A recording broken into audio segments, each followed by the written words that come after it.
कुठे आहेत अच्छे दिन या विशेष कार्यक्रमामध्ये तुमचं स्वागत। मोदी सरकारला, भाजप सरकारला केंद्रामध्ये 2 वर्ष पूर्ण होत आहेत आणि या द्वितीय वर्षीच्या पूर्ततेनिमित्त आपण आज विशेष मॅरेथॉन कार्यक्रम करणार आहोत। मोदी सरकारने गेल्या 2 वर्षात नेमकं काय साधलंय, काय मिळवलंय आणि काय गमावलंय हे त्यानिमित्ताने आपण तपासणार आहोत आणि एक विशेष अशी मॅरेथॉन प्रक्रिया असणार आहे। पुढच्या 1.5 तासामध्ये आपण याचा वेध घेणार आहोत। ज्यांनी गेल्या 2 वर्षभराच्या या संपूर्ण कालावधीमध्ये मोदी खुद्द पंतप्रधान नरेंद्र मोदी यांना अत्यंत जवळून पाहिलेलं आहे, त्यांच्याकडनं आपण त्यांची मतं जाणून घेणार आहोत। त्या व्यतिरिक्त विरोधी पक्ष काय म्हणतात हे आपण बघणार आहोत। विरोधी पक्षांची नेमकी कुठे आक्षेपाची दिशा आहे ती आपण त्यानिमित्ताने तपासणार आहोत आणि अर्थातच सत्ताधारी पक्षाच्या केंद्रीय मंत्री जे आहेत ते आपल्याला त्यानिमित्ताने सुरुवातीला आपल्या सोबत असणार आहेत। प्रकाश जावडेकर, त्यांची वेगळी ओळख करून द्यायची आवश्यकता नाही आहे, आपल्या सगळ्यांचे परिचित आहेत आणि अर्थातच प्रकाश जावडेकर तुमचं स्वागत आहे या कार्यक्रमामध्ये। संपूर्ण नमस्कार आणि संपूर्ण गेल्या 2 वर्षाच्या अत्यंत धकाधकीच्या कालावधीमध्ये नेमकं काय मिळालंय असं तुम्हाला वाटतंय देशाला, तुम्हाला स्वतःला आणि एकूण महाराष्ट्राच्या दृष्टिकोनातून सुद्धा तुम्हाला काय वाटतंय की गेल्या 2 वर्षामध्ये आपण कमवलंय असं सांगता येण्यासारखं आहे? 2 वर्षामध्ये पहिली राजकीय संस्कृती बदलली, कार्यसंस्कृती बदलली आणि त्यामुळे जनहिताच्या कामाला एवढं प्राधान्य मिळालं। जनतेला विश्वासात घेऊन प्रगती करायची याला सुरुवात झाली।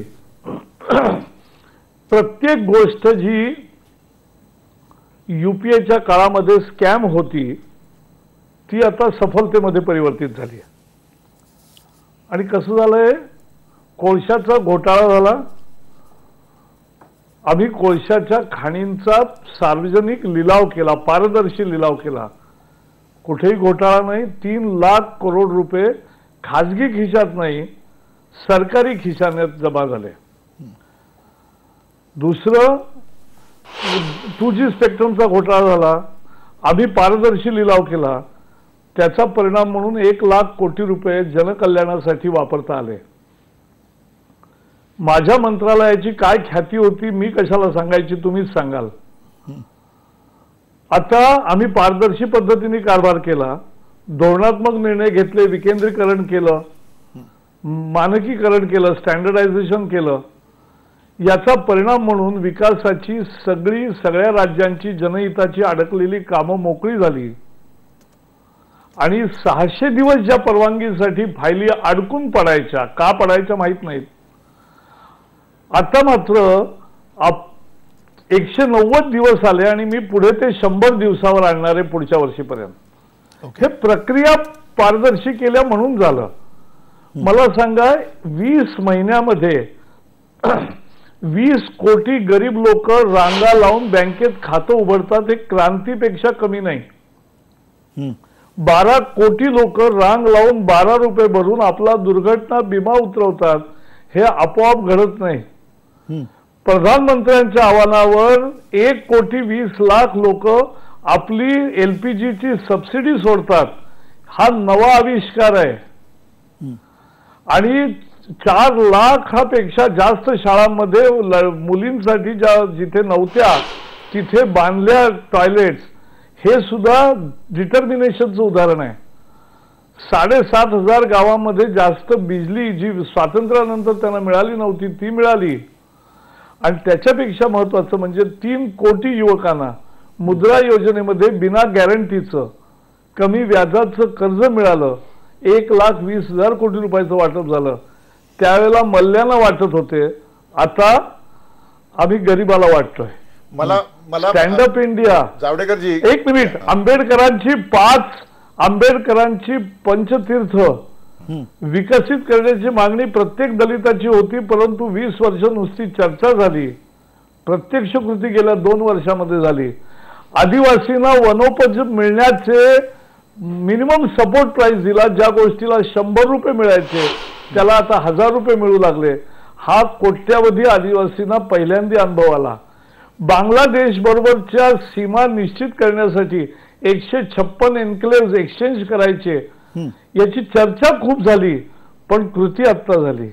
आपला देश सगळ्या जगामध्ये सगळ्यात जास्त वेगाने प्रगती करणारा देश झाला.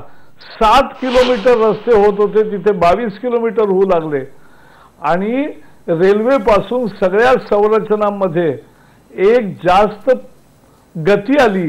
हे कोणी मान्य करेल? अहो, शिपिंग कॉर्पोरेशन कधी फायद्यात होती का? ती फायद्यात आली.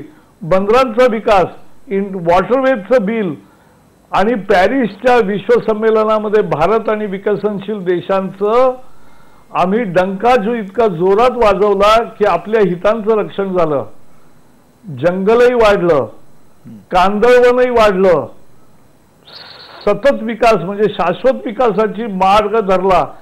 सगळे वेस्ट मॅनेजमेंटचे रूल्स बदलून टाकले. सांगावं तेवढं कमी आहे. आपण आता एक अंमलबजावणीची जबरदस्त यंत्रणा उभी करतो. काळा पैशावरही प्रहार झाला आणि म्हणून येणाऱ्या दिवसांमध्ये एक देशाचं भविष्य एक दीर्घकालीन चांगल्या कामासाठी चाललं. 2 कोटी टॉयलेट बांधले, 56,000 गावं हागीनदारीपासून मुक्त झाली. ही सोप्या गोष्टी नाहीयेत. ही तर झलक आहे. मी सांगायला लागलो तर माझी अर्धा तास असंच जाईल. नाही, आपण सांगण्यासाठीच हा कार्यक्रम घेतलेला आहे. मोदी सरकारच्या ज्या अचीवमेंट्स आहेत, ज्या पद्धतीने मोदी सरकार 2 वर्षात काम करत आहे, हे केंद्रीय मंत्री म्हणून तुम्ही इथे मांडता आहात. परंतु ज्या पद्धतीने निवडणुकीच्या काळामध्ये आश्वासनं दाखवली गेली, लोकांना अच्छे दिन येणार म्हणून जी स्वप्न दाखवली गेली आणि ती स्वप्न दाखवल्यानंतर 2 वर्षांनी सत्तारूढ पक्षाचेच अध्यक्ष, सत्तारूढ पक्षाचे पंतप्रधान हे फक्त निवडणुकीत बोलण्याच्या गोष्टी आहेत असं सांगतात. आणि प्रत्यक्षात आजची जर परिस्थिती बघितली तर शेतकऱ्यांच्या जगण्याशी संबंधित असलेले प्रश्न असतील, आत्महत्यांपासून तर त्यांना बाजारभाव मिळण्यापर्यंतचे, आणि दुसरीकडे महागाईची वाढ, या सगळ्या महत्त्वाच्या गोष्टी रोखण्यामध्ये, महत्त्वाचे प्रश्न आटोक्यात आणण्यामध्ये पहिल्या 2 वर्षात तुम्हाला यश आलं का? आलं, तेही मी सांगतो. शेतकऱ्यांचा सगळ्यात महत्त्वाचा प्रश्न आहे, शेतकऱ्याला पाणी मिळालं पाहिजे, त्याला भाव मिळाला पाहिजे, त्याची उत्पादकता वाढली पाहिजे आणि त्याला माल विकण्याचं स्वातंत्र्य पाहिजे आणि तिथे प्रोसेस मिळाली पाहिजे, तरच शेतकऱ्याचा खरा विकास होईल. आणि हे व्हायचं असेल तर 5 वर्षामध्ये त्याच्या उत्पन्नात दुप्पट वाढ करण्याचं आम्ही जे वचन दिलं त्यानुसार कार्यक्रम सुरू झाला. आज शेतकऱ्याला MSP मध्ये जी वाढ दिली ती दिलीच, पण त्याच्यापेक्षा त्याला एक नॅशनल मंडी केली, त्याला जिथे चांगला भाव मिळेल तिथे विकता येईल. आणि त्याच्या जोडून सगळ्यात महत्त्वाचं म्हणजे 1.5 कोटी शेतकऱ्यांचं एवढ्या कालावधीमध्ये शेतीचं कार्ड मिळालं, त्याला सॉइल हेल्थ कार्ड. निमलेपित युरिया मिळायला लागला. दरवर्षी खतांसाठी मोर्चे निघायचे, खतांसाठी मोर्चे निघाल्यावर लाठीमार व्हायचे, यंदा नाही झालं. ऊसाच्या उत्पादन खर्चासाठी दरवर्षी उत्तर प्रदेशामध्ये आंदोलनं व्हायची, बाकीच्या ठिकाणी व्हायची. यावर्षी आम्ही 100 कोटी 97 कोटी एवढं निर्माण केलं. काय ब्लेंडिंगसाठी इथेनॉल घेतलं आणि त्या इथेनॉलमुळे एकूण साखर कारखान्यांना आणि शेतकऱ्यांना योग्य भाव मिळण्यामध्ये मदत झाली. हे प्रत्यक्ष पहिल्यांदा घडलं. आणि म्हणून 10-20 वर्ष का नाही त्या पेट्रोल लॉबी पुढे लोकांनी का शरण पत्करली आणि का नाही इथेनॉल मिक्स केला, हा प्रश्न आता जनता विचारते. त्यामुळे एका बाजूनी शेतकऱ्याची उत्पादकता वाढवणं, पर ड्रॉप मोर क्रॉप, ही आमची घोषणा आहे. आणि त्या दिशेने प्रधानमंत्री कृषी सिंचाई योजना, प्रधानमंत्री कृषी बीमा योजना याची अंमलबजावणी यावर्षी सुरू होतीये. ही योजना आखाला कारण जरूर होतं. प्रत्येक राज्यात नुसती योजना नाही जाहीर केली, प्रत्येक राज्याला बोलवलं की बा तुम्ही तुमचे इरिगेशनचे नेमके प्लॅन घेऊन या, चालू योजना कुठे आहेत, नव्या योजना कुठे करायच्या आहेत, का करायचे, प्रायोरिटी काय, आणि त्याप्रमाणे योजना मंजूर केल्या आणि त्याची आता अंमलबजावणी सुरू होतीये. ही फार मोठी काम आहे. याच्यामुळे शेतकऱ्याचं भलं होईल. गुजरातमधल्या शेतकऱ्याचं व पंजाबमधल्या शेतकरी बीटी कॉटनचा प्रॉस्परस होतो आणि तेलंगणा आणि महाराष्ट्रामध्ये आत्महत्या करतो कारण इथे पाणी सुरक्षित नाही. तर पाणी आपल्याला पुरवलं पाहिजे, हा महत्वाचा गाभा आहे. हा प्रधानमंत्री कृषी सिंचाई योजनेचा गाभा आहे. आणि त्यामुळे मला वाटतं we are on a right track. 20 वर्ष 25 वर्ष 50 वर्ष काँग्रेसची अर्थकारणामध्ये शेतकऱ्यावर कायम अन्याय झाला, त्या अन्यायाची नीट दुरुस्ती करून त्याला न्याय देण्याचं काम या 5 वर्षामध्ये आम्ही निश्चित करू. नाही, नक्की या बरोबरीनं खरं तर ही चर्चा अधिक खुली करण्याच्या दृष्टिकोनातून आपल्यासोबत अरविंद सावंत शिवसेनेचे खासदार असणार आहेत, राजीव सातव आता आहेत, अरविंद सावंत आहेत, गोपाळ शेट्टी असणार आहेत, त्यानंतर स्टुडिओमध्ये आमच्यासोबत राज्यसभेतले काँग्रेसचे खासदार हुसेन दलवाई सुद्धा आहेत. ही चर्चा अधिक व्यापक त्या पद्धतीनं करू, पण तत्पूर्वी तुमच्याकडनं खरंच समजून हे घ्यायचं आहे की कॅबिनेटची सगळी प्रक्रिया असेल, जो सातत्यानं म्हटलं गेलं की मोदींच्या शिवाय दुसरं काही नसतं, मोदींची एक प्रकारची एकाधिकारशाही आहे. गेल्या 2 वर्षामध्ये तुम्ही ही एकाधिकारशाही तुम्ही बघितली आहे का? नाही, मुळीच नाही. म्हणजे कधी कधी मला नेहमी वाटतं की प्रतिमा तयार करण्याचं काम जे होतं त्याची योग्य वेळेला खरी माहिती दिली पाहिजे. एखाद्या कॅबिनेटचं लाईव्ह चित्रणच करायला परवानगी दिली पाहिजे.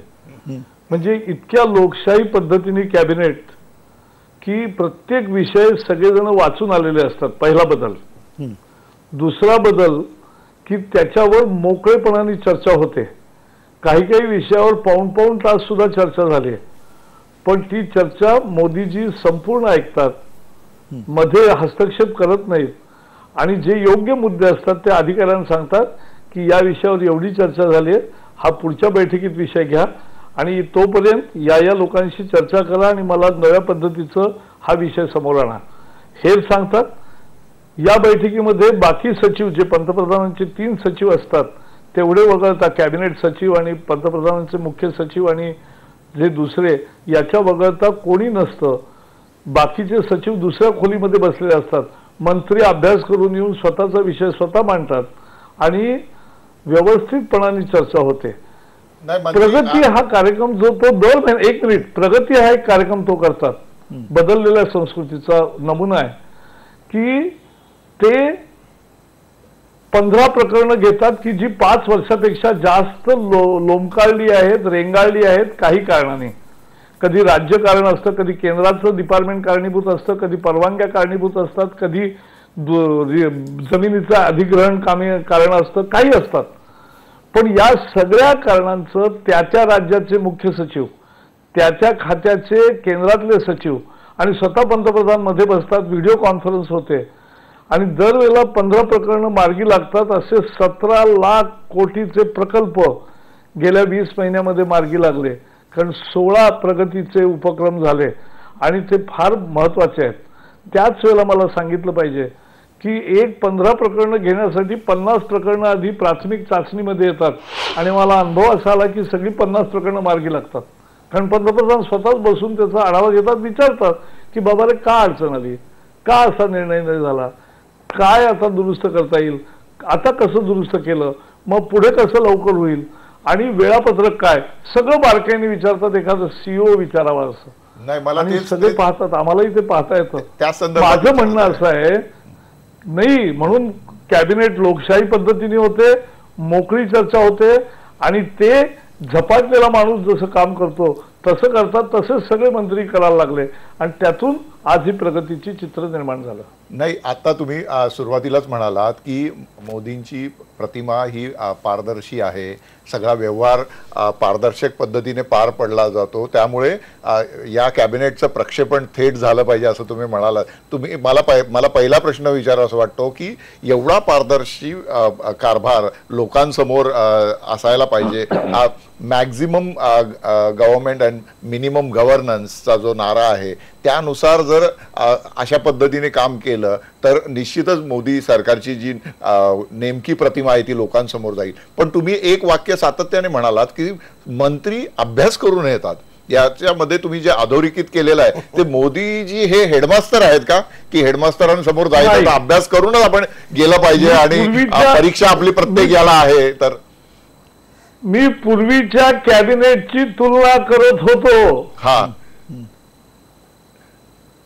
नाही, मी त्या संदर्भात इथे हा बदललेल्या राजकीय संस्कृतीचा भाग आहे आणि याच्यामध्ये सगळेजण जर आपलं काम झपाटून करू लागले आणि त्या पद्धतीने जर संबंध वातावरण झालं, राजकीय निर्णय प्रक्रिया झाली, सगळ्यांना सहभाग देतो ना. अहो आता मला सांगा तुम्ही, मोदीजींनी सगळ्या दुष्काळग्रस्त राज्याच्या मुख्यमंत्र्यांना बोलवलं, 3-3 तास प्रत्येकाबरोबर बसले. तिथे गेले ना. ओरिसा, उत्तर प्रदेश, महाराष्ट्र, सगळे, कर्नाटक, कुठल्या पक्षाचं सरकार आहे ते नाही पाहिलं. बरोबर. आणि त्यांच्याबरोबर बसून त्यांचे अधिकारी, केंद्राचे अधिकारी, कायमचा दुष्काळ तुमच्या राज्यात कसा नाहीसा होईल त्याच्यासाठी काय दीर्घकालीन योजना, मध्यमकालीन योजना, तात्पुरती योजना नाही, हे महत्वाचं आहे. असं आजपर्यंत नाही झालं. कारण आतापर्यंत फक्त दुष्काळाची पाहणी करण्यासाठी अधिकाऱ्यांची समिती यायची आणि त्याच्या फॉर्म्युलावर नेहमीसारखं मदत मिळायची, याच्या पलीकडे काही होत नव्हतं. हे तर आम्ही नियमितचं जे नियमाचं आहे केलं. पण प्रकाशजी परंतु त्याच्या पलीकडे ही वैशिष्ट्यपूर्ण बैठक इंडिव्हिज्युअल मुख्यमंत्र्यांबरोबर बसून जी चर्चा केली, याला संघराज्य पद्धतीचा आत्मा म्हणतात. नाही पण प्रकाशजी, तुम्हाला हायकोर्टाने सांगावं लागलं की दुष्काळ जाहीर करा, किंवा त्या अर्थाने जी अपेक्षा होती, पक्ष असतील, राष्ट्रवादी काँग्रेस असेल, अगदी शिवसेना असेल, काँग्रेस असेल, सगळ्यांनी कर्जमाफीची घोषणा केली. आता जयललिता सत्तेवर आले, लगेच त्यांनी कर्जमाफी केली शेतकऱ्यांना. त्या पद्धतीची कुठली अपेक्षा जी होती ती पूर्तता करण्यात आलेली दिसत नाहीये, खास करून मराठवाड्याच्या दुष्काळाच्या पार्श्वभूमीवर. तुम्ही केवळ महाराष्ट्राचा संदर्भ देणार असाल तर तो महाराष्ट्र सरकारने निर्णय करायचा. मला तुम्ही मोदी सरकारचं विचारताय, मी महाराष्ट्राचंच पाहिजे असेल तर मी आता आधी पहिली उदाहरणं सांगतो. बुंदेलखंड घ्या. चव्हाण मला म्हणाले, पृथ्वीराज चव्हाण मला म्हणाले, 10 वर्ष त्यांनी 2004च्या जाहीरनाम्यात छत्रपती शिवाजी महाराज पुतळा अरबी समुद्रात करू सांगितलं, नाही होऊ शकला. आम्ही परवानगी दिली 6 महिन्यामध्ये. नाही हे जे आणि सगळ्या अटी घालून आम्ही आम्ही कोस्टल रोडला परवानगी दिली, त्यामध्ये मी 3 अटी घातल्या, त्या फार महत्वाच्या आहेत, म्हणून टीका नाही झाली. पहिली अट, कोस्टल रोड झाल्यामुळे आणि त्याचं रिक्लेमेशन झाल्यामुळे CRZ ची रेषा पुढे येणार नाही, ती आहे तिथेच राहील, पहिला निर्णय. दुसरा निर्णय, जे रिक्लेमेशन होईल तिथे कमर्शियल काम होणार नाही. तिसरा निर्णय की अट आमची की कोस्टल रोडवर सार्वजनिक वाहतुकीची मोठी सोय झाली पाहिजे, कारण केवळ गाडीवाल्यांसाठी रोड नाही, सर्वसामान्य जनतेला त्याचा फायदा झाला पाहिजे. हे काम आहे आमचं. आम्ही मुंबई गोवा रोड, विमानतळ, ट्रान्स हार्बर लिंक, NH7, कितीतरी अडकलेले प्रकल्प जे 10-10 वर्ष, मालडोकच्या अभयारण्याचं निश्चित सीमा करणं, ही सगळी कामं केली. त्यामुळे हे सार्वजनिक महत्वाचे प्रकल्प आहेत, यांनी सगळ्यांचा फायदा होणार आहे आणि हा फायदा महाराष्ट्राला पुढे नेणार आहे. आता ही बदललेलं कार्यपद्धती आहे. जे 10 वर्ष अडकलं, माझ्याकडे जयदत्त क्षीरसागर आले, अहो म्हटले तर पेडर रोडचा जो आपला पूल आहे त्यालाच अजून परवानगी नाही मिळाली, दिली आम्ही लगेच. त्यामुळे याच्यात प्रश्न नाही.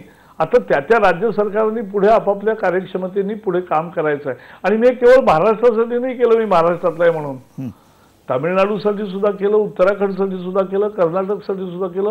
कुठल्याही राज्यातला एकही प्रकल्प पेंडिंग नाही. आणि हे करताना आम्ही पर्यावरणाशी समझोता नाही केला, उलट पर्यावरणाचं जास्त रक्षण केलं. पोल्युशनच्या अटी जास्त कठीण केल्या.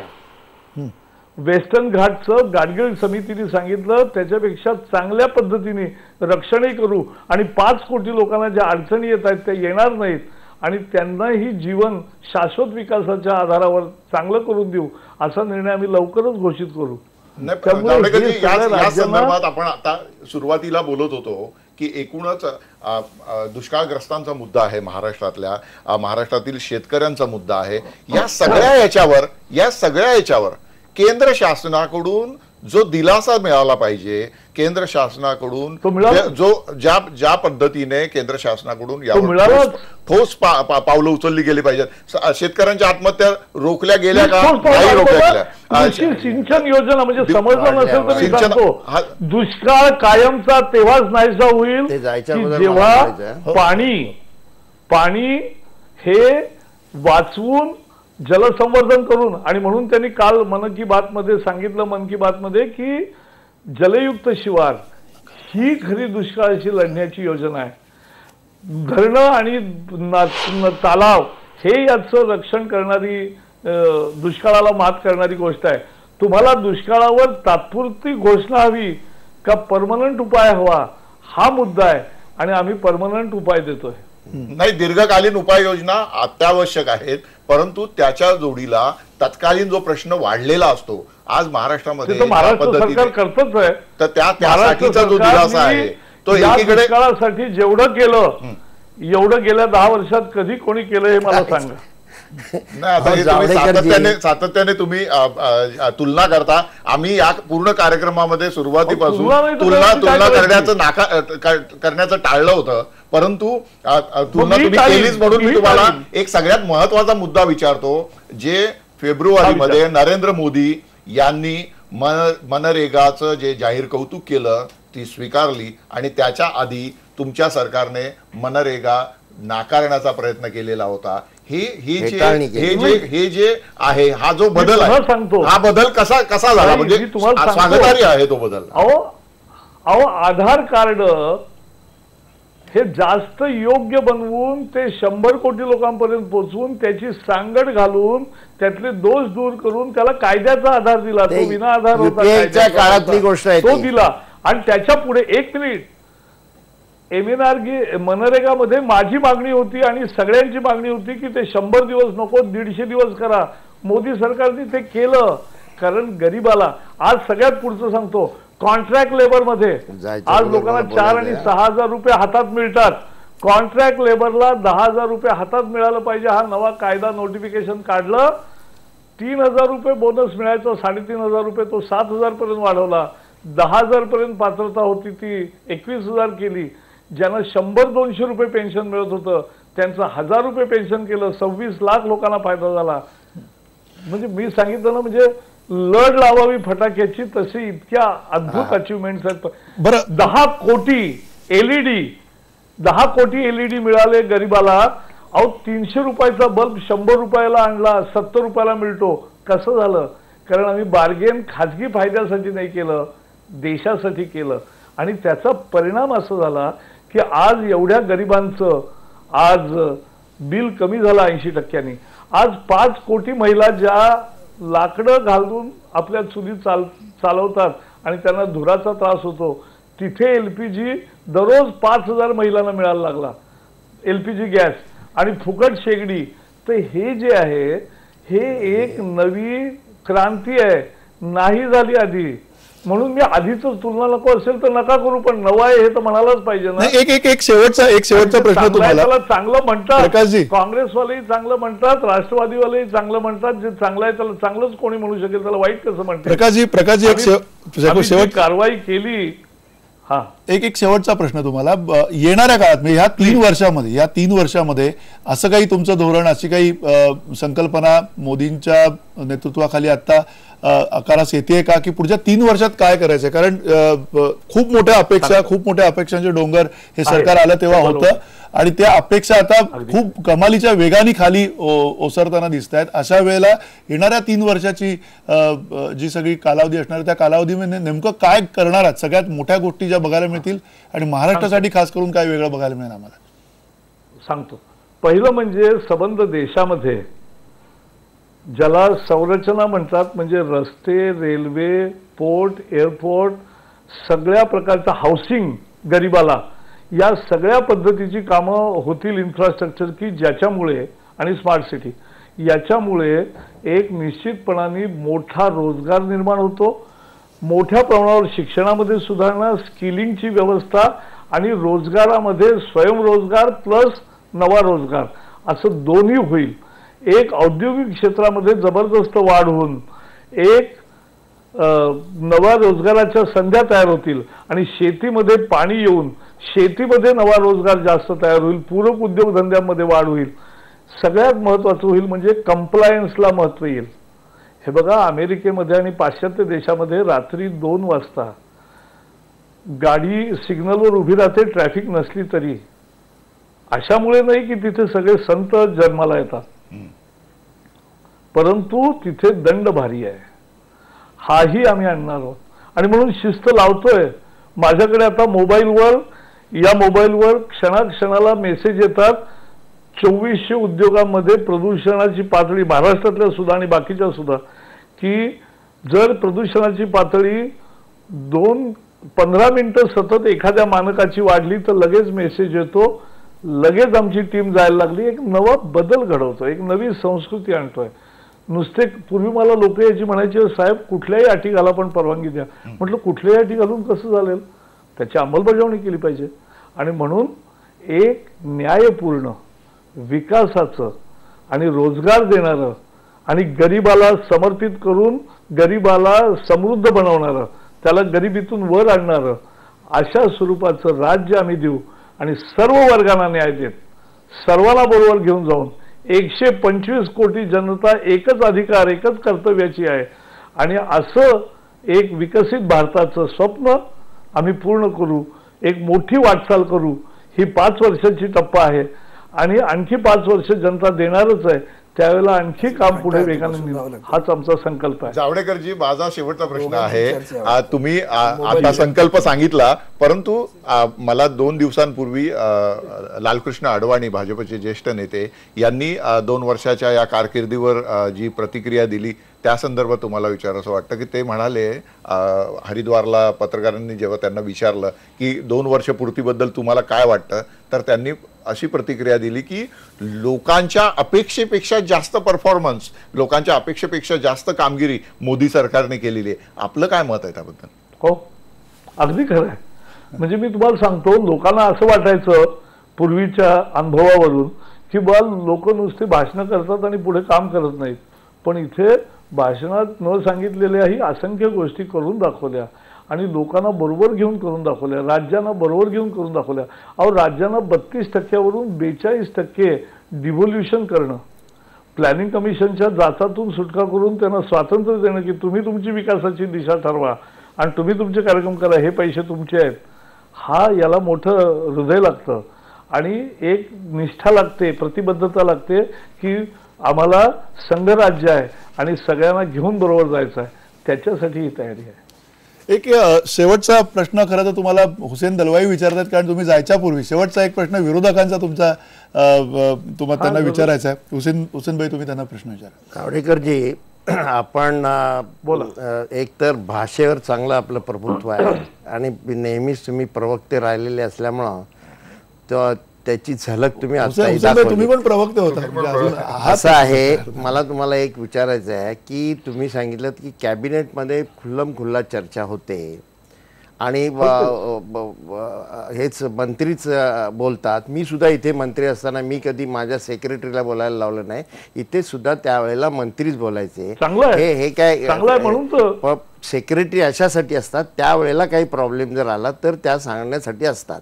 ते तुम्ही त्यांना बाजूला बसवता, ठीक आहे, त्याबद्दल माझं काय बोलणं नाही. परंतु मला राज्यसभेमध्ये काम करताना एक जाणवतं, जे तुमच्याबद्दल नाही किंवा गडकरींच्याबद्दल नाही, पण काही मंत्र्यांना काही त्या खात्याची काहीच माहिती नसते. एक दुसरं असं की राजनाथजी सारखे किंवा पर्रिकरांसारखे रक्षामंत्री, म्हणजे राजनाथजी हे सिनियर आहेत, अतिशय चांगलं नेतृत्व देणारी त्यांची ख्याती आहे. असं असताना सुद्धा तुमच्या पठाणकोटला झालेल्या गोष्टीच्या संबंधामध्ये ते अनभिज्ञ राहिले. इतकंच नव्हे, तिथली जेव्हा इन्व्हेस्टिगेटिव्ह टीम येते तेव्हा त्यांना विचारलं जातं, ही इन्व्हेस्टिगेटिव्ह टीम आली, तुम्ही त्याला परमिशन दिली का? ती सबकमिटीमध्ये त्याची चर्चा होते असं माझ्या माहितीप्रमाणे. जेव्हा कॅबिनेट सबकमिटीमध्ये चर्चा होऊन ते होतं ते सांगतात, मला याची कल्पना नाही, मी वर्तमानपत्रात वाचलं. तुमचा रक्षामंत्रीसुद्धा असं सांगतो, आम्ही वर्तमानपत्रात वाचलं. याचा अर्थ कारभार सगळा एका पीएमओच्या मार्फत चाललेला आहे. तुम्ही पॅन्ट कुठली घालायची हे सुद्धा पीएमओ कडून फोन करून तुम्हाला सांगण्यात आलं आणि तुम्ही एका बाजूला असलं सगळं कसं डेमोक्रेटिक चाललंय असं सांगता. दुसरी गोष्ट उत्तर घेऊया ना आपण, प्राईम मिनिस्टर हुसेन भाई, आपण त्यांचं उत्तर घेऊया ना, त्याचं काय म्हणायचं, कारण त्यांना ऐका असं आहे, मला दुसऱ्याही कार्यक्रमाला जायचं आहे, पण मी तुम्हाला पहिलं सांगतो. पहिलं म्हणजे हा सुद्धा अपप्रचाराचा उत्कृष्ट नमुना आहे. अरे म्हणजे परवा त्यांनी आईच्या बरोबर, आई आली होती त्यांची, तर पीएमओ मध्ये ते फिरवत होते तिला व्हीलचेअर मध्ये, तर त्यावेळेला मोदींचा ड्रेस कोणी पाहिला का, किती वेगळा आणि सुंदर होता. तर जो माणूस स्वतः जीन पॅन्ट आणि चांगले चांगले वेश घालतात ते कुणाला तरी बोलतील, कधी शक्य आहे का? अहो नाही हो, हे चुकीचं हा अपप्रचाराचा कमाल आहे. तुम्ही नाही म्हणालात की असं मला बोलला नाही. ऐकून घेऊया. आज आपल्याला तेच सांगितलं, नाहीच कधी सांगितलं, पण पुढचं सांगतो. म्हणजे हा अपप्रचार टिकत नाही हो. आणि पहिला मुद्दा असा आहे की राजनाथ सिंग म्हणजे कॅबिनेटमध्ये आज मोदीजी आता इराणमध्ये गेलेत आणि इथे जर कॅबिनेटची मीटिंग घ्यावी लागली तर राजनाथजीच त्याचे अध्यक्ष असतात. आणि हे सगळे मंत्री सातत्याने आमच्या पक्ष का टिकला, आमच्याकडे चिठ्ठी येत नाही हो कुठून तरी, आणि चिठ्ठी वाचून निर्णय नाही होत. प्रधानमंत्री आहेत, मंत्री आहेत, आणि ते सगळे आपापले याचे सगळी मतं मोकळी मांडू शकतात. तर आमच्या मंत्र्यांचे निर्णय बाहेर कोणीतरी टराटरा फाडून नाही टाकत. पंतप्रधानांचा असा ते विदेशात असताना अपमान नाही करत. त्यामुळे असं नाही चालत आमच्या इथे. एक शिस्तबद्धता आहे पण वैचारिक स्वातंत्र्य आहे. एक मिनिट अरविंद सावंत तुम्हाला एक मिनिट प्रकाशजी एकच मिनिट फक्त. अरविंद सावंत तुम्हाला शेवटचा प्रश्न विचारतात. अरविंद सावंत जी. मला पहिल्यांदा 2 वर्षाबद्दल एक गोष्ट निश्चितपणे प्रकाश जावडेकरांनी जे सांगितलं ते निश्चितपणे स्वागतार्ह आहे. त्यांनी व्यक्तिशः प्रकाश जावडेकर, नितीन गडकरी, पियुष गोयल आणि सुरेश प्रभू यांचं काम खूप चांगलं आहे. याबद्दल कुणाचं दुमत असण्याचं कारण नाही. आणि माझ्याकडे व्यक्तिशः सांगायचं तर कोस्टल रोड ज्या पद्धतीने त्यांनी त्याची परवानगी दिली, म्हणजे गेली इतक्या वर्ष तो पेंडिंग होता 2010 पासून, तो प्रकाश जावडेकरांनी केला आहे. तर त्याचं क्रेडिट त्यांना दिलंच पाहिजे. कारण आम्हाला वंदनीय शिवसेना प्रमुखांचा संस्कार आहे, चांगल्याला चांगलं म्हणा. तर जे चांगलं चाललंय त्याचं निश्चित एका गोष्टीचं मला खास कौतुक करायचं वाटतं, ते पहिल्यांदा आधी सांगतो आणि मग त्याच्यातलं डिफरन्सेस सांगतो. की देशाचे पंतप्रधान लाल किल्ल्यावरून स्वच्छता अभियानाची घोषणा करतात, हे साऱ्या जगाला विस्मित करणारी गोष्ट आहे. आणि खरंच त्याचं कौतुक केलं पाहिजे की टॉयलेट असावेत, स्वच्छता अभियान हे देशाचा पंतप्रधान बोलतो. राज्यांचं काम आहे, महापालिकांचं काम आहे, जिल्हा परिषदेचं काम आहे, आणि नुसतं बोलून थांबत नाही, त्याचा पाठपुरावा करतात. हे खरंच स्वागतार्ह आहे आणि त्याचं मनापासून स्वागत केलं पाहिजे. जनधन योजना म्हणा, आणखीन अनेक गोष्टी त्या त्यांनी सांगितलं. मी त्याच्यात वेळ आता घालवत नाही कारण त्यांनी सगळ्या गोष्टी सांगितल्या.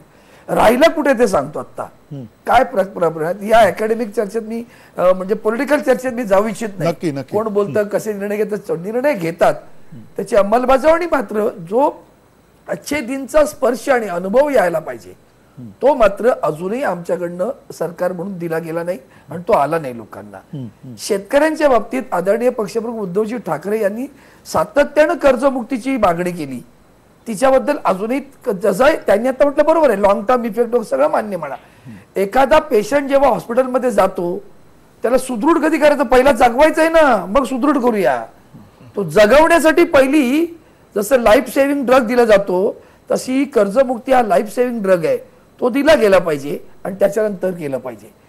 मंदिराचा प्रश्न, राम मंदिराचा प्रश्न बासनात पुंडाळ्यासारखा वाटतो, ते होता कामा नये असं मला वाटतं. आणखीन जीएसटी आणि लँड भूमी अधिग्रहण या विषयांवर आम्ही मागे राहिलो आणि ते योग्य नाही असं मला या निमित्तानं सांगेल. प्रकाश जावडेकरांना घाई आहे म्हणून मला अधिक डिटेल या विषयावर बोलायचं होतं, पण या गोष्टी आमच्याकडनं राहिल्या. आता पारदर्शकतेमध्ये त्यांनी 2 गोष्टी सांगितल्या, आम्ही लिलाव केले, स्वागत आहे ना. मला अभिमान आहे की 2 वर्षात कुणावर आरोप नाही झाला भ्रष्टाचाराचा. पण त्याचबरोबर जेव्हा तुम्ही पारदर्शकता दाखवून कोळशाच्या खाणी विकल्या आणि आम्हाला एवढे पैसे आले असं जेव्हा आपण सांगतो, निश्चितपणे स्वागत आहे. पण त्याचा अर्थ कोळशाला एवढी किंमत द्यावी लागली तेव्हा जो ग्राहक आहे वीज घेणारा, त्याला ग्राहक तो ज्याने विकत एवढ्या पैसे देऊन घेतली तो काय वीज स्वस्तात देईल का? म्हणजे शेवटी अल्टिमेटली ज्याला ती वीज हवी आहे त्याला ती महाग होणार आहे, याचा एक विचार केला गेला पाहिजे. आणखी दुसरा विचार खास करून पब्लिक सेक्टर बद्दल या सरकारचं धोरण फारसं चांगलं आहे असं मला वाटत नाही. म्हणजे आमच्या पुण्याजवळ त्यांची आता ती हिंदुस्तान अँटीबायोटिक्स लिमिटेड कंपनी आहे, डबघायला आली, तिला आधार दिला पाहिजे होता, तो दिला जात नाही. टेलिकॉम मधल्या कंपनीचा आधार दिला जात नाही. बँकांचे एनपीए कर्मचाऱ्यांनी नाही ना नुकसान केलं, ते तत्कालीन सरकार असेल. Government is a continuous process. We cannot say ठीक आहे आम्ही आरोप करू मागच्या सरकारने घाण केली, कबूल आहे ना, पण आम्ही ती साफ करणार की नाही का आम्ही आणखीन गळा आवळणार? तो गळा आवळण्याचं काम चालू आहे असं मला काही ठिकाणी वाटतं. ते मात्र होता कामा नये. कारण तुमच्या जनधन योजना कोणी राबवली? सरकारी बँकांनी राबवली, खासगी बँकांनी नाही. खासगी बँकांनी नाही.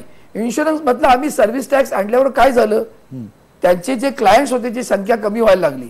सगळ्यात जास्त क्लायंट कोणाकडे आहेत, LIC कडे आहेत. मग तिला जगवलं पाहिजे, तिला सशक्त केलं पाहिजे.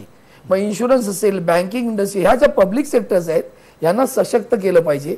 टेलिकॉम आहे, यांना सशक्त करण्याऐवजी आम्ही विकतो आहोत, आम्हाला एवढे पैसे मिळत आहेत.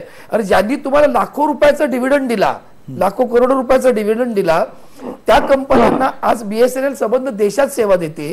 तिला तुम्ही जर सशक्त 4G सर्व्हिस तिची नाही पण खासगी लोकांची आहे, का बरं? मग ती आम्हाला तुम्ही सक्तीने खासदारांना देता की BSNL वापरा, मग त्याला 4G का नाही? मग त्याला त्यांच्यासाठी पैसे हवेत ते सर्व्हिस चांगल्या करण्यासाठी. मग त्याला आमच्या अर्थ खात्यानं मदत केली पाहिजे, जशी शेतकऱ्यांना केली पाहिजे तशी यांनाही केली पाहिजे. ते मदत करण्याचं धोरण मात्र थोडं हाताकडं आहे. आणि ह्याचं मूळ कारण एका वाक्यात सांगतो फक्त, आमची मार्केट ओरिएंटेड इकॉनॉमी आली. LPG आलं ना, लिबरलायझेशन, प्रायव्हेटायझेशन, ग्लोबलायझेशन, सगळं खाजगी नको बाबा, मिक्स्ड इकॉनॉमी पाहिजे. म्हणजे जेव्हा आम्ही या सगळ्या पेट्रोलच्या कंपन्या नॅशनलाइज का केला, इन्शुरन्स कंपन्या नॅशनलाइज का केला, बँका नॅशनलाइज का केल्या, आणि आता आम्ही उलट्या मार्गाला चाललेलो आहोत, याचा कुठेतरी समन्वय साधला गेला पाहिजे. तो साधला जातोय असं मला वाटत नाही. नक्की प्रकाशजी, अगदी थोडक्यात तुम्ही जाताय, तुम्हाला पुढचा कार्यक्रम म्हणतात पूर्वी पहिलं म्हणजे हुसेन दलवाई आणि अरविंद सावंत हे आमचे सहकारी आहेत. एक राज्यसभेत आहेत, एक लोकसभेत आहेत, एक आमच्या आघाडीत आहेत, एक आघाडीत नाही आहेत. परंतु एक महत्वाचं आहे, दोघे जण मी दिल्लीला राहतो, माझा आंबा मुकतो म्हणून मला दोघांनी यंदा उत्तम हापूस आंबे पाठवले, सो थँक्यू. पण महत्वाचं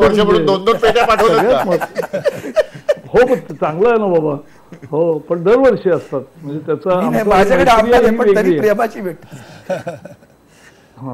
पण महत्वाचा मुद्दा असा आहे की जसं अनेक गोष्टीमध्ये आपण सुधारणा करतो आहोत, त्या सुधारणा करत असताना जसे शेतकरी कर्जमुक्तीचा आज जसं समजा जयललितांनी निर्णय घेतला, तर तेथे राज्य आपापले निर्णय घ्यायला मोकळं असतं. पण त्याच्यामध्ये आता मी ऐकलं आहे त्याप्रमाणे कर्ज वसुलीला आणि त्याचं व्याज लावायला दोन्हीला बंदी केलेली आहे. त्यामुळे आत्ता त्याला दडपण ते नाहीये. आत्ता पहिली गरज पाण्याचं ट्रेननी. एक मिनिट, अरे आपण शेतकऱ्यांची आत्महत्या रोखू शकलो नाही, हे 50 वर्ष 50 वर्ष एक सरकार कर्जमुक्ती घेतली. तेच मी सांगतो, असं घ्या तीळ आणि लगेच त्याचं म्हणजे पी हळद आणि हो गोरी असं होत नाही. अर्थव्यवस्थेला 50 वर्षात शेतकरी विरोधी अर्थकारण दुरुस्त करायला 5 वर्ष लागतात आणि तेवढा जनतेला संयम आहे, आपणही ठेवला पाहिजे. सगळ्यात महत्वाचा मुद्दा असा आहे की ज्या अजूनही आता चांगल्या गोष्टी करायच्या आहेत, असं आम्ही म्हटलो नाही की आता आमचं काम संपलं नाही, आता मोकळे झालो आम्ही काम करून, असं नाही. या सुधारणा चालू राहतील, नव्या होतील आणि आणखी पब्लिक सेक्टरला आनंद गीतेच त्याचे मंत्री आहेत आणि त्याचं ते ज्या पद्धतीने काम करतायत मी पाहतोय, त्यामुळे पब्लिक सेक्टरला वाईट दिवस आहेत असं माझं मत नाही. आणि त्यामुळे हे सगळं नीट होतं. आपण एक नवी आशा का निर्माण झाली, मी जसं म्हटलं 1,20,00,000 लोकांनी आपली LPG सोडणं हे इतकं सोपं नाही हो. आपण ही कधी समाजाला सवय लावली नव्हती. पंतप्रधान सगळ्या गोष्टी इतक्या मन की बात ज्या तऱ्हेने करतात, म्हणजे एखादा मोठा भाऊ आपल्याशी बोलतोय किंवा काका मामा बोलतोय असं वाटावं प्रत्येक. आणि तरुण मुलं किती ऐकतात ते पहा, बदल समाजात काय होतोय तो पहा. आणि म्हणून एक चांगली राजवट आली, चांगल्या वाटेने चालली आहे.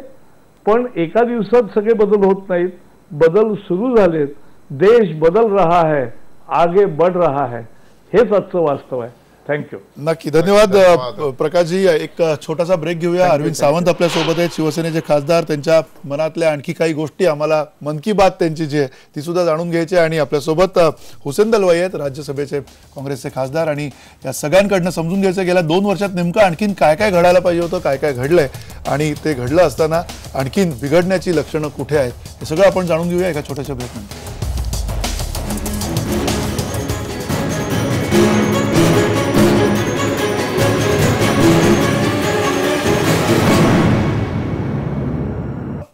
चर्चा करतोय. मोदी सरकारला 2 वर्ष पूर्ण होत आहेत आणि या निमित्ताने नेमकं काय घडलंय गेल्या 2 वर्षामध्ये ते समजून घेतोय. प्रकाश जावडेकर यांनी आपली मतं व्यक्त केलेली आहेत. केंद्रीय मंत्री म्हणून त्यांनी काय काम केलंय तेही आपल्याला सांगितलेलं आहे.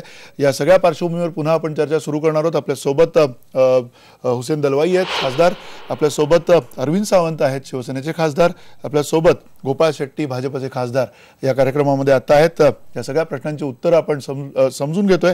या सगळ्यांकडनं एक मुद्दा खरं तर विचारायचा होता हुसेन दलवाई तुम्हाला, आणि त्यानंतर खरं तर अरविंद सावंत तुम्हाला सुद्धा त्या मुद्द्याकडे आणायचं आहे.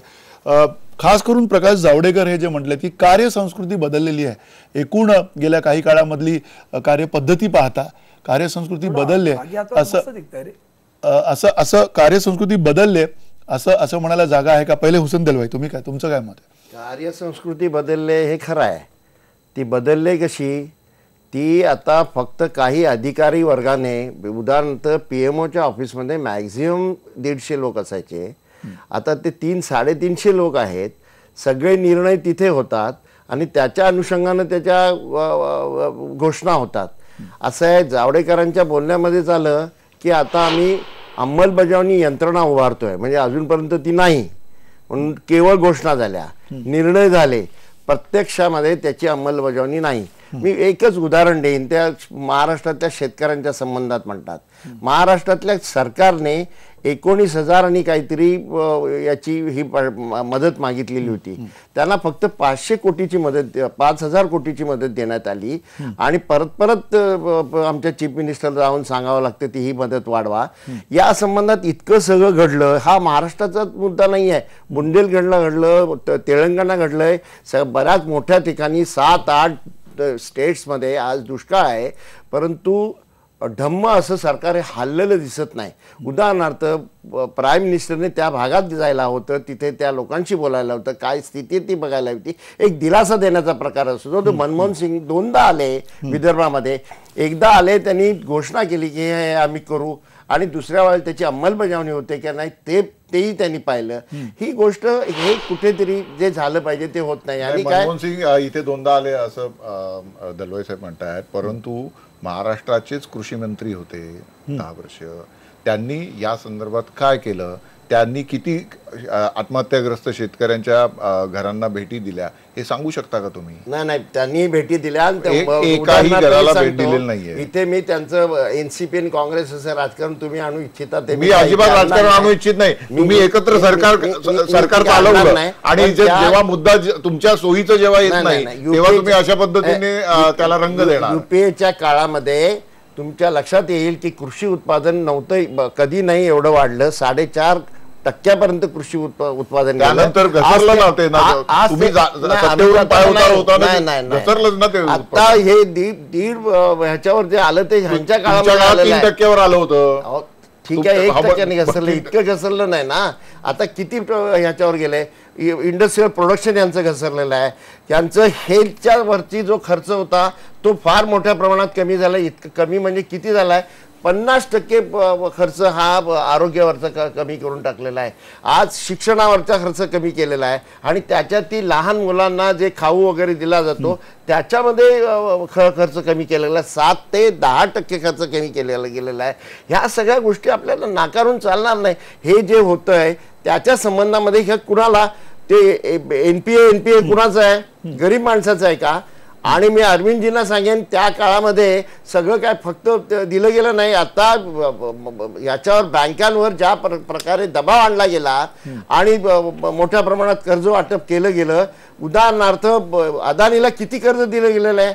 जरा त्याचं हे घ्या. ऑस्ट्रेलियाला होणाऱ्या कामाच्यासाठी सुद्धा इथली स्टेट बँकेने कर्ज द्यावं अशी स्थिती यांनी निर्माण केलेली आहे. आणि दुसऱ्या बाजूला याचा उल्लेख केला, मल्ल्यांचा त्यांनी उल्लेख केला. मल्ल्या गेले कसे काय? मल्ल्या गेले हे यांच्या काळातच गेलेले आहेत. तुम्हाला माहिती होतं मल्ल्या जाणार, तुम्ही जाऊ का दिलं त्यांना? आणि आज देखील मला एक सांगा, याच्यामध्ये कर्ज परत यावं यासाठी पूर्ण कर्ज दिलं जातं. कुणाच्या विरोधात काही ऍक्शन घेतलेल्या आहेत? काहीच ऍक्शन घेतलेलं आहे. हे आपण लक्षात घेतलं पाहिजे. दुसरा भाग राजकीय आहे, तो कदाचित तुम्ही नंतर घेणार असाल तर मी नंतर. आपण राजकीय भागाकडे येऊया. तत्पूर्वी पुन्हा एकदा अरविंद सावंत, अत्यंत जवळनं तुम्ही सगळं बघताय. तुम्ही स्वतः सरकारमध्ये आहात, तुम्ही एक विरोधाचा सूर जरी नेहमी आळवत असला तरी सरकारमधले तुम्ही एक भाग आहात आणि अशा वेळेला कार्यसंस्कृती बदलली आहे किंवा नाही ह्याच्याबद्दल तुमचं प्रांजळ मत काय?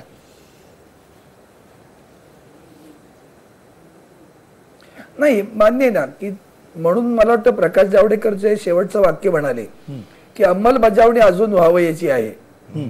निर्णय झाले, त्याची अंमलबजावणी जशी जशी होईल तसं तसं आपल्याला त्याचा अनुभव येईल. मला अनेक मुद्दे असे स्पर्श करतात की आता साधारण कामगार कायदा अस्तित्वात आहे का असं वाटायला लागतो की आम्ही, म्हणून मगाशी मी म्हणालो की मार्केट ओरिएंटेड इकॉनॉमी आल्यामुळे जसं नोकियानं मद्रास मधलं त्यांचं युनिट बंद केलं आणि 5,000 कामगार रस्त्यावर आले, कुठलाही कायदा त्यांना प्रोटेक्शन देत नाही, त्यांचं संरक्षण करत नाही, वय ओलांडलेली आहेत, 35 40 बदली. आणि म्हणून सरकार म्हणून या संदर्भात आपण लक्ष देणार की नाही? खाजगीकरण म्हणजे नुसतं आज आहे उद्या आहे परवा आहे की नाही नोकरी माहिती नाही आणि आम्ही रोजगार उभा केला असं म्हणायचं आणि दुसऱ्या बाजूला कारखाने बंद पडतायत. त्याची कोणी जबाबदारी घ्यायची? त्याची जबाबदारी पण सरकारनं घेतली पाहिजे. आणि म्हणून कोणते रोजगार उभे राहिले हा मूळ प्रश्न आहे. मी जेव्हा मुंबई शहराचा विचार करतो, माझ्याकडे संबंध दक्षिण मुंबईमध्ये 3-4 मूलभूत प्रश्न मी घेऊन होतो आणि माझ्या शिक्षण संदर्भातला मी निवडणुकीपूर्वी सुद्धा असं म्हणत होतो की प्राथमिक माध्यमिक शिक्षणाचा करिक्युलम अभ्यासक्रम जो आहे तो सारखा ठेवा, भाषा कोणती असो. आज NEETचा जो विषय निघालाय तो का निघाला त्यावर सुद्धा सर्वात पहिलं लोकसभेत मी बोललो. आता जे काय म्हणतायत ना ते सगळे मुद्दे मी मांडलेले आहेत लोकसभेमध्ये, शून्य प्रहारामध्ये सगळ्यात पहिलं बोललोय बरं. NET काय प्रॉब्लेम होतो, कसा प्रश्न काय निर्माण होतो, तर CBSEची मुलं, ICSEच्या बोर्डाला बसणारी मुलं आणि SSC बोर्डाच्या परीक्षेला बसणारी मुलं यांच्या अभ्यासक्रमात प्रचंड तफावत आहे, परीक्षेच्या पद्धतीमध्ये तफावत आहे, ऑब्जेक्टिव्ह पेपर्स आहेत, आणखी इतर डिस्क्रिप्टिव्ह पेपर्स आहेत. या सगळ्याचा परिणाम त्या मुलांवर परीक्षा देताना होतो. आणि म्हणून NETचं खरं तर स्वागत केलं पाहिजे. भ्रष्टाचारी सगळे बंद होतील, पण अभ्यासक्रमच सारखा नाही. लेवल प्लेइंग ग्राउंड ज्याला आपण म्हणतो, तुमचं मेडिकलचं शिक्षण त्याचा अभ्यासक्रम देशभरात सारखा, इंजिनिअरिंगच्या कुठल्याही फॅकल्टीचा अभ्यासक्रम देशभरात सारखा, कायद्याचा अभ्यासक्रमाचा देशभरात सारखा, आर्किटेक्चरचा देशभरात सारखा. मग प्राथमिक आणि माध्यमिक मध्ये का फरक? जिल्हा परिषदांच्या शाळांमध्ये शिकणारी, महापालिकांच्या शाळांमध्ये शिकणारी विद्यार्थ्यांमध्ये हे जे डिस्क्रिमिनेशन आपण तयार करतोय, तफावत जी तयार करतोय, ती मूलभूत विचार केला पाहिजे. त्याला आमच्या बजेटमध्ये 3% प्रोव्हिजन. आज तुम्हाला मी माझ्या लोकसभेच्या पहिल्या दिवसापासून म्हणजे माननीय राष्ट्रपतींचं, महामहिम राष्ट्रपतींच्या अभिनंदनाच्या प्रस्तावापासून काल तागायत, अगदी फायनान्सवर सुद्धा बोलताना मी या विषयावर उल्लेख केला की 3% तुम्ही पैसे प्रोव्हाइड करता. अभ्यासक्रम जर सारखा नसेल तर मुलांमधल्या शिक्षणाचा दर्जा जो सारखा ठेवू शकत नाही. 2 गोष्टी मला खूप जास्तात. तिसरी मग मुंबई शहर म्हणून विकासाचा विषय, झोपडपट्ट्यांचा विषय, केंद्र सरकारला सर्वात जास्त पैसे आमचा महाराष्ट्र आणि मुंबई देते इन्कम टॅक्सच्या माध्यमातून, त्यातून तुम्ही आमच्याला काय निधी देता? राज्य सरकार एकटं नाही करू शकणार. मुंबईचा कायापालट जर करायचं आहे, स्मार्ट सिटी करायची आहे, इतर स्मार्ट सिटी होणार असतील तर मुंबईचं काय करणार? आमच्या झोपडपट्ट्यांच्या पुनर्विकासाचा प्रश्न असाच पडलेला आहे, कारण त्याला निधी नाही. SRA कोणी घेईल? प्रायव्हेटवाले घेतात, लोकांना पैसे 2 वर्ष भाडं देतात, ते रस्त्यावर आहेत, ना घरका ना घाटका अशी अवस्था आहे. याच्या चाळी, जुन्या चाळींचा मुंबईतला विषय आहे. मला तुम्हाला या संदर्भात विचारायचं आहे.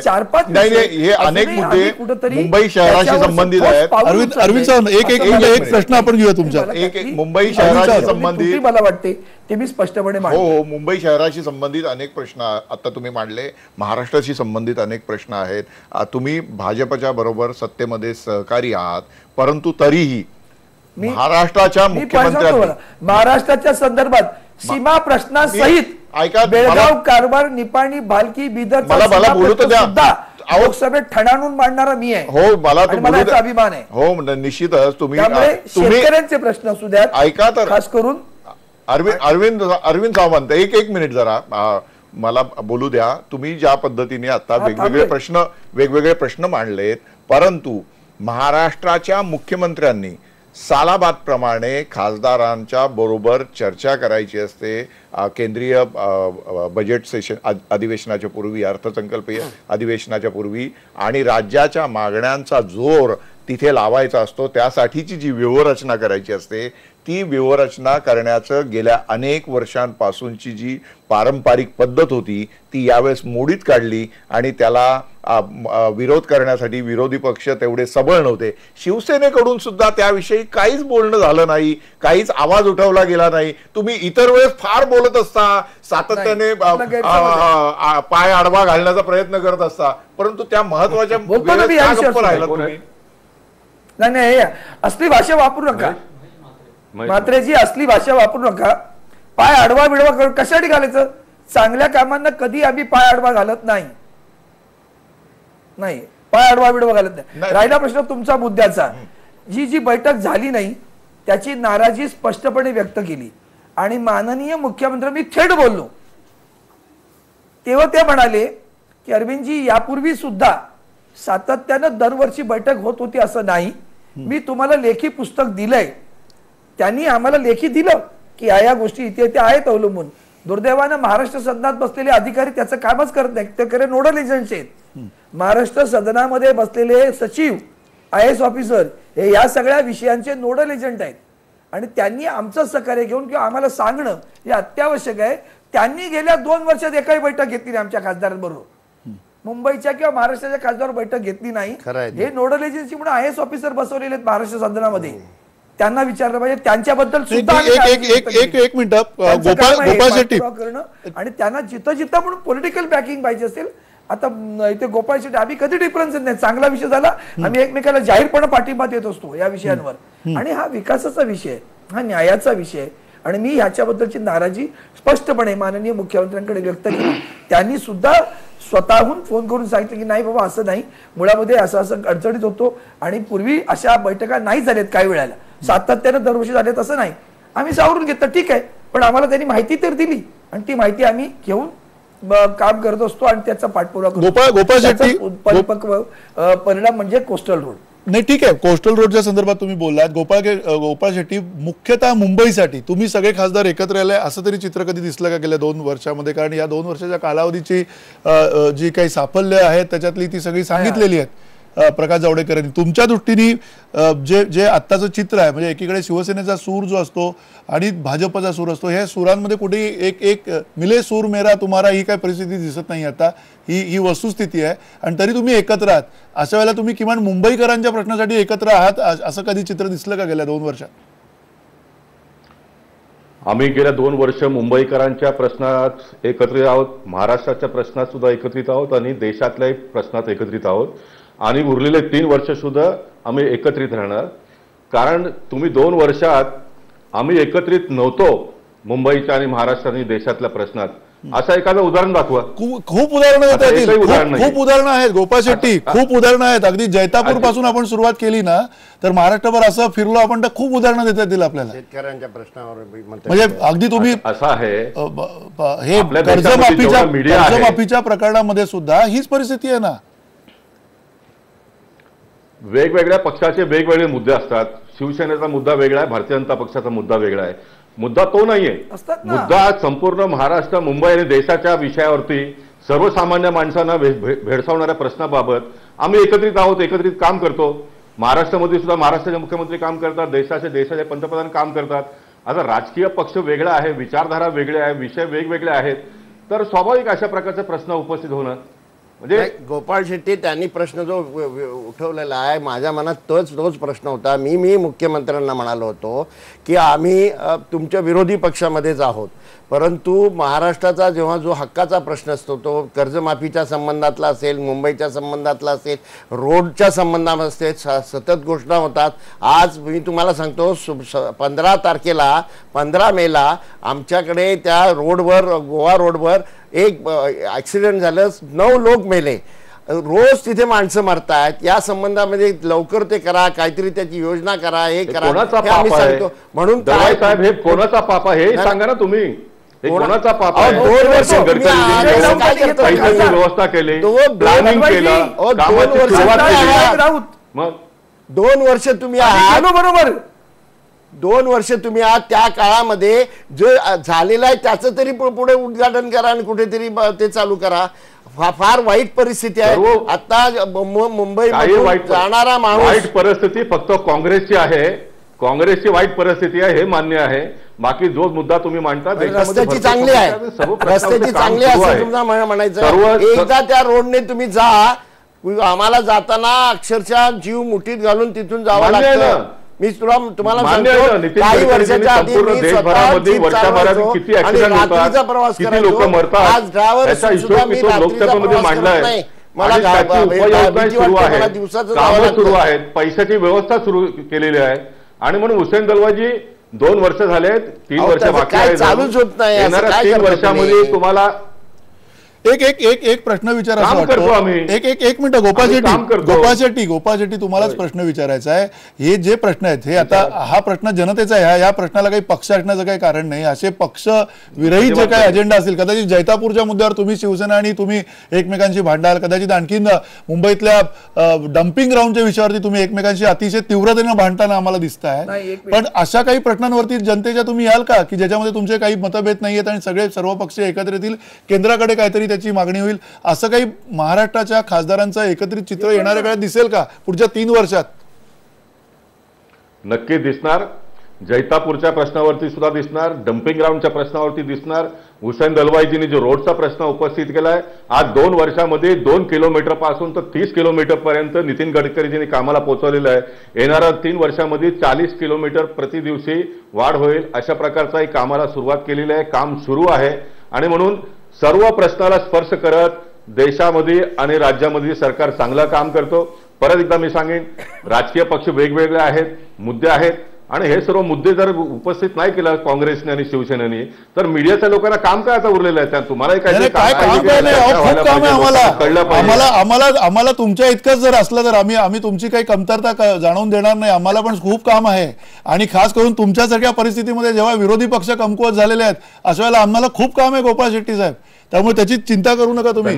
नाही गोपाळ शेट्टी, त्यांनी जो प्रश्न उपस्थित केला की मुख्यमंत्र्यांनी एक मीटिंग घेतली पाहिजे, आमच्याशी बोलले पाहिजे मुख्यमंत्री, काय प्रश्न आम्ही काही प्रश्नांच्या संबंधामध्ये आम्ही लावून धरतो. असं नाही की शिवसेनेचं तुमचं सरकार आहे म्हणून आम्ही गप्प बसतो, असं नाही आहे. या वर्षी पुस्तिका दिली.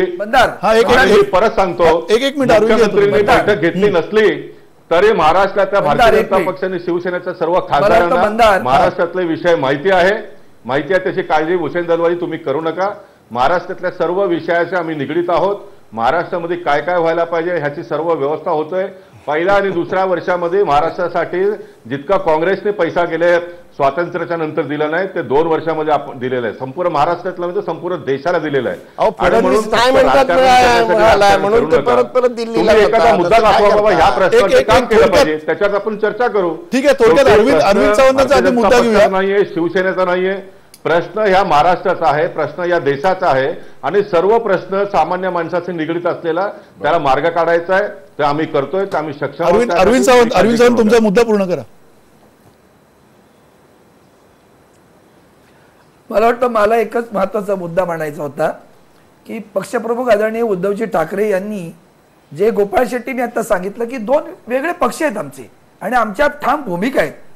आणि आम्ही सरकारमध्ये असल्याबद्दल त्यांनी एक वक्तव्य केलं होतं की आम्ही सरकारात आहोत पण आम्ही सरकार जमा नाहीत, असं आदरणीय उद्धवजींचं वाक्य आहे. याचा अर्थ काय की जे गोष्टी चांगल्या असतील करायच्या असतील त्याला आमचा पाठिंबा आहे. जैतापूरच्या संदर्भात ती भूमिका काल आज नाही घेतली ना आम्ही. काँग्रेसचं सरकार असताना सुद्धा आमची तीच भूमिका होती, ती ठाम भूमिका आहे, ती बदलली नाही आम्ही कधी भूमिका. सीमा प्रश्नाबद्दलची आमची भूमिका ठाम आहे, त्याच्यावर भाजपची भूमिका नाही आहे, ती शिवसेनेची भूमिका आहे. त्याला भाजप काय करू शकतं ते आम्ही मांडणार.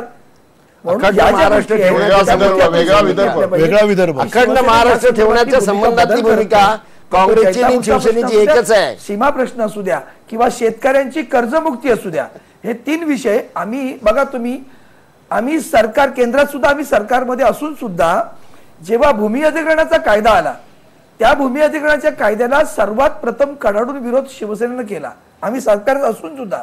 आणि त्या विषयावरचं माझंच भाषण आहे लोकसभेमध्ये, ते भाषण आपण पहा आणि जमल्यास मुद्दाम त्याच्यात मी काही मुद्दे मांडले.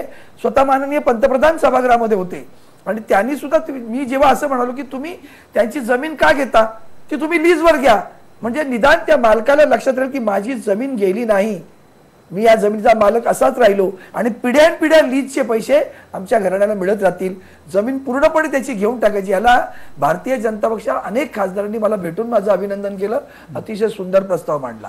थांबलं ते बिल शेवटी. आज जीएसटी पण अजून आलेली नाहीये. आमचं आहे ना, त्यांच्याही आमचंही झालंय ती. या गोष्टी व्हायला पाहिजेत, पूर्ण त्या व्हायला हवेत. आणि म्हणून ज्या 3-4 भूमिका मी मांडल्या, सीमा प्रश्न असेल, कर्जमुक्ती असेल किंवा आणखी त्याच्याबद्दल जैतापूरचा प्रश्न आहे, शिवसेनेची भूमिका काल होती ती आजही आहे आणि उद्याही तशीच राहणार आहे. ठीक आहे, एक छोटासा ब्रेक घेऊया चर्चेमध्ये. अच्छे दिन खरंच आहेत का, कुठे आहेत ते अच्छे दिन, हे सगळं आपण या चर्चेच्या द्वारे समजून घेतोय. आणि या चर्चेमधनं आणखीन एका शेवटच्या या भागामध्ये समजून घेऊया की अच्छे दिन कधी येणार आहेत, आलेत किंवा नाही आहेत. छोट्याशा ब्रेक नंतर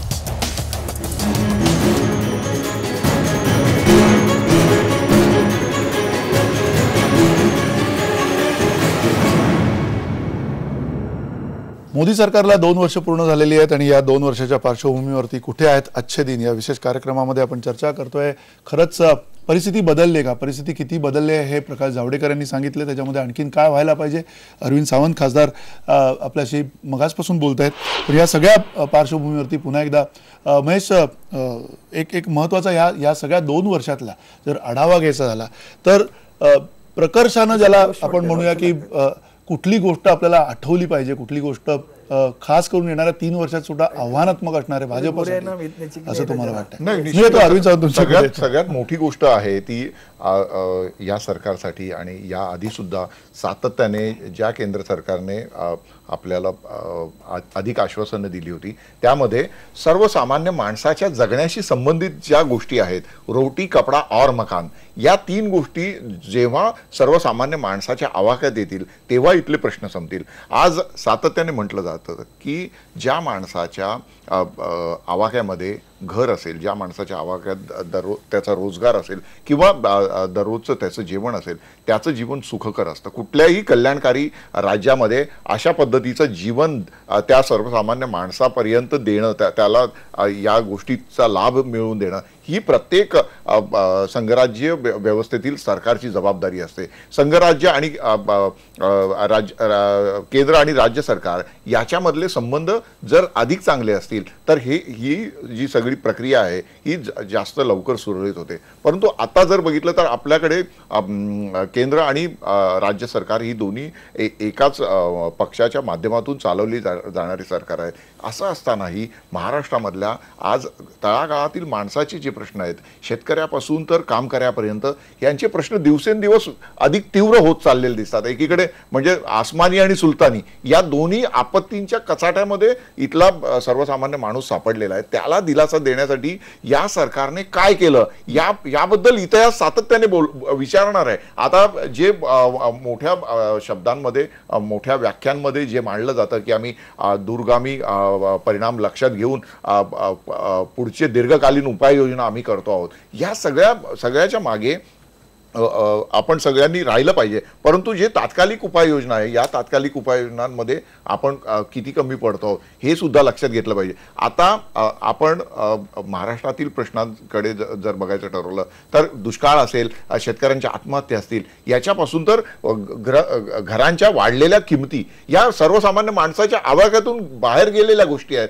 त्या त्याच्या आवाक्यात कधी येतील याचा विचार झाला पाहिजे. आणि आज मी इथे 3 खासदार आहेत म्हणून मला तो प्रश्न उपस्थित करायचा वाटतो की संसदेमध्ये जो एक प्रकारचा लॉकजाम झालेला, जी एक प्रकारची म्हणजे दोन्ही बाजूनी संवादाची जी प्रक्रिया होती ती खंडित झालेली आहे. ती प्रक्रिया कधी सुरळीत होणार? म्हणजे सामान्य माणसाच्या हिताचा विचार करून जर हे जे लॉकजाम आहे केंद्रीय स्तरावरचं ते सुटलं पाहिजे तरच सामान्य माणसाच्या जगणं सुकर होईल असं मला वाटतं. नक्की. अरविंद सावंत, एक राजकीय थेट प्रश्न तुम्हाला की गेले काही काळामध्ये या गेल्या 2 वर्षामध्ये खरं तर आपण बघितलं तर कुठेतरी भाजप हा जो राष्ट्रीय पक्ष आणि ज्या पद्धतीने तो विस्तारतोय, जिथे काँग्रेस आहे तिथे तो विस्तारलेला तर स्पष्ट दिसतोय.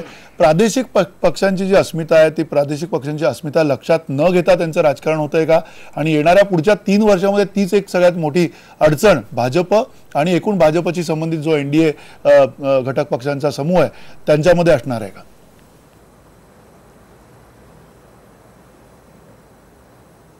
मला वाटतं पहिलं महेश पात्रेंचं ते वाक्य मला म्हणजे छान वाटलं की ते रोटी, कपडा आणि मकान. मला शिवसेना प्रमुखांची आठवण आली. अर्थसंकल्पावर एकदा म्हणाले बोलताना सहज असं, त्यांचं ते व्यंगचित्रकार असल्यामुळे ते रीड बिटवीन द लाईन्स असं म्हणण्याची पद्धत असायची.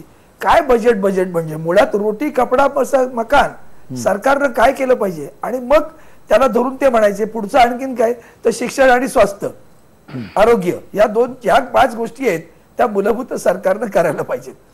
आता या सगळ्यावर आता जो तुम्ही म्हणाला डेडलॉकचा विषय हा खरं तर आमच्या लोकसभेत कमी आहे, राज्यसभेत अधिक चालू आहे. जेवढी बिलं पास झाली आपण जर पाहिलं तर लक्षात आपल्या येईल की लोकसभेत ही सगळी बिलं, अगदी आम्ही सुद्धा काही सुधारणा असतील काही सूचना असतील तर करतो आणि ती सगळी बिलं पास झालेली आहेत. फक्त भूमी अधिग्रहण किंवा जीएसटी या संदर्भात आमची काही रिझर्वेशन होती ती आम्ही स्पष्टपणे सरकारकडे मांडली आणि ती तशीच अजून आहेत. त्याच्यानंतर पुढे आता ती सुधारणा करून येत आहेत. तर या 2 गोष्टी सोडल्या तर बाकी लोकसभेत असं काही डेडलॉक अशातला विषय नाहीये. तसं लोकसभेमध्ये विरोधी पक्ष सुद्धा फार प्रभावीपणे काम करतोय असं काही चित्र दिसत नाही किंवा ताकद बनून उभे राहतोय असंही चित्र दिसत नाही. राज्यसभेत मात्र ही पंचायत होते आणि अनेकदा राज्यसभेमध्ये एखाद्या विषयाला लढायचंय म्हणून लढलं जातं असं चित्र सुद्धा दिसतंय. फारसं काही त्याच्यामध्ये काही मुद्दे आहेत म्हणून अडवतायत असं दिसत नाही. पण त्याच्यामध्ये एक गोष्ट निश्चितपणे सांगता येईल, पार्लमेंटरी अफेअर्स म्हणून जो विषय आहे त्याच्यामध्ये थोडीशी कमतरता वाटते की जरी कमी असले संख्येने तर त्यांना जसं आपण सबका साथ सबका विश्वास म्हणतो आमच्या सकटच आहेत त्याच्यामध्ये सगळे, तर त्यांना सोबत आपण खरंच घेतो आहोत का तो जरासा कमी वाटतंय मला त्याच्यामध्ये. जो तो तुम्हाला राजकीय प्रश्न विचारला, तुम्हाला जो थेट प्रश्न विचारला, विरोध करू शकणार नाही ना. तुम्हाला बिल पास केली ते त्यांनी सपोर्ट केला की परवा तर कन्सेन्सस ते बिल पास झालं. याचा अर्थ काय होतो की इथं थोडंसं कमी कुठेतरी आम्ही पडतोय किंवा सरकार कमी पडतोय. येत्या 2-3 वर्षात अरविंद सावंत येत्या 2-3 वर्षात प्रादेशिक अस्मितेचा, एक मिनिट बंदारजी मी पूर्ण करतो, मी पूर्ण करतो. तुम्ही 3 विषय मांडले, आता तिसरा तुमचा प्रादेशिक अस्मितेचा आहे. आणि या देशामध्ये एकतर मुळात एक गोष्ट लक्षात घेतली पाहिजे की भाषावार प्रांतरचना आहे आणि त्यामुळे प्रादेशिक अस्मिता असणारच. आपल्या देशाला आजही राष्ट्रभाषा नाही, ती संवाद भाषा आहे. हिंदी सुद्धा सगळ्या 14 भाषा या राष्ट्रभाषा असं समजलं जातं. आता आपण पूर्वेतला जर विजय पाहिलात आपण तर लक्षात येईल की केंद्र सरकारनं जी काही पावलं उचलली होती म्हणजे मग बांगलादेश आणि आपल्या सीमा अंतर्गत बांगलादेशीच्या संदर्भातलं पाऊल, आरएसएसच्या लोकांनी केलेलं काम, आसाम गण परिषदेचं काम, या सगळ्याचा समन्वय यातनं तो विजय आहे. पण तुम्ही इतर पहा, केरळात काय झालं, तमिळनाडूत काय झालं, पश्चिम बंगालमध्ये काय झालं आणि पुदुचेरीमध्ये काय झालं, हे सगळ्या प्रादेशिक अस्मिता आहेत. आणि ते प्रश्न सोडवताना केंद्राला अडचण येते. जसा आमचा सीमा प्रश्नाचा विषय येतो, केंद्र तिथं मग अडचणीत येतं आणि ती प्रादेशिक माणसांची अस्मिता त्यांना सोडवता येत नाहीये. भाषा ही एक अडचण असतेच आणि म्हणून त्यांचे आता आम्हाला हा एक ऍडव्हान्टेज मिळाला लोकसभेत आल्यानंतर. त्यांचे प्रश्न आहेत काही, त्या प्रश्नावर केंद्रानं काही कन्करन्सचे विषय असतात, काही केंद्राचे पूर्णपणे विषय असतात, काही पूर्णपणे राज्याचे विषय असतात. कन्करन्सचा विषय जेव्हा येतो तेव्हा केंद्राला जरासं मॅग्नेटिमस व्हावं लागेल, दिलदार व्हावं लागेल आणि त्यांना मदत करायला लागेल. केरळातला जो विषय आहे तो पहा तुम्ही, पुन्हा तिथलं स्थानिक राजकारण आहे ते. नाही, वेळ कमी आहे. अरविंद सावंत माफ करा, वेळ कमी आहे. तुम्ही जे म्हणता की दिलदार व्हायला पाहिजे केंद्र सरकार, अधिक बलवान होत आहेत प्रादेशिक पक्ष, हे सुद्धा देशाला हितकारक आहे असं मला वाटतं. जोपर्यंत ते केंद्राच्या संदर्भात आणि देशाच्या संदर्भात एक राज्य एक संघ राहतील तोपर्यंत त्याला काही घाबरण्याचं कारण नाही. नक्की. अगदी थोडक्यात हुसेन दलवाई या सगळ्या पार्श्वभूमीवरती सबका साथ सबका विकास येणाऱ्या 3 वर्षात सबका साथ सबका विकास करत असताना एक तर ज्या पद्धतीनं लव जेहादचा प्रश्न उपस्थित केला जातो किंवा घर वापसीचा प्रश्न निर्माण केला जातो, असं एक लक्षात घ्या. माझं स्वतःचं लग्न असंच झालेलं आहे, त्या नक्वींचं असंच झालेलं लग्न, शहानवाजचं असंच झालेलं आहे. त्यांच्या काय ते मुरली मनोहर जोशींची मुलगी कुणाला तरीशी मुस्लिम मुलाशी लग्न केले. अडवाणींचा जावई मला वाटतं मुस्लिम आहे. सुब्रमण्यम स्वामीच्या मुलीने मुसलमान लग्न केलेलं आहे. हे आहे ना, हे ज्या पद्धतीनं सगळं चाललंय हे झालं काय दादरी प्रकरण झालं, ही काय चांगली गोष्ट झाली का? इथे महाराष्ट्रामध्ये मुसलमानांनी हे कबूल केलेलं आहे. गांधीजी आणि काही उलेमा बसून गायीची हत्या होऊ नये, कुर्बानी दिली जाऊ नये, हे ऍक्सेप्ट केलेली गोष्ट आहे आणि ती होत नाही. मग तिथे तुम्ही गोवंशाचा मुद्दा आणता, मग ह्याला काय करणार? नॉर्थ ईस्टला काय करणार तुम्ही?